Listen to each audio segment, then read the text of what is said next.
You mentioned like the three main things that stick out that Sarasota needs to go after, the next step.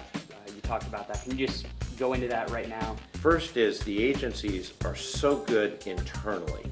Now they need to be good externally. These agencies need to work together, and you need to create one system. Not a bunch of one-off agency relationships. It needs to be one integrated system.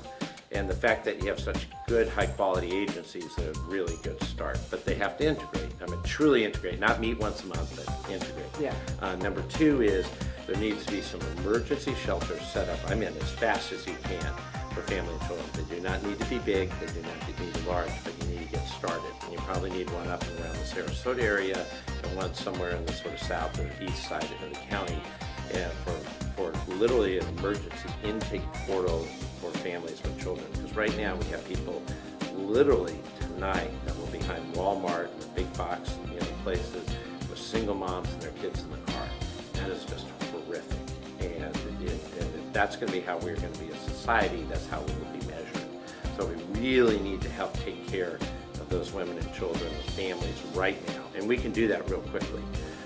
And then the third thing will take a little longer, but is just as important, is the chronic men and women, especially in the Sarasota area. You need to have an intake portal, you need to have a transformational services area, places where you get the help, and the sleeping, and those three need to be put together in the same place. And if you don't put them in the same place, you actually increase street homeless because people will be walking between the places. You need to, right now you're very scattered. You need to integrate into one place. And what you find is a lot of the negative things that happen, the unsightly visual, all comes inside of a building, and it actually improves the neighborhood. It doesn't actually drop the neighborhood. I thought it was terrific. A couple of comments would be, number one, having somebody with credibility and a background of homelessness to be able, number one, say some of the things that maybe so many times in our community we can't say in government or as elected officials that many people know but are sensitive to saying. And to have a person like this with the credibility to be able to say some of the things we already know. And secondly, to have somebody who has an opportunity to give us a plan or a structure and to recognize all the positive things already going on. So at the end of the day, it was really nice to have somebody from the outside and kind of come and do a review of what we're doing here in Sarasota County, the good and the bad, and to be able to say some of the things we already know. Maybe I would say the short period of time we have spent with him, sounds like he's on target, and he said a lot of things we knew and gave us some new ideas.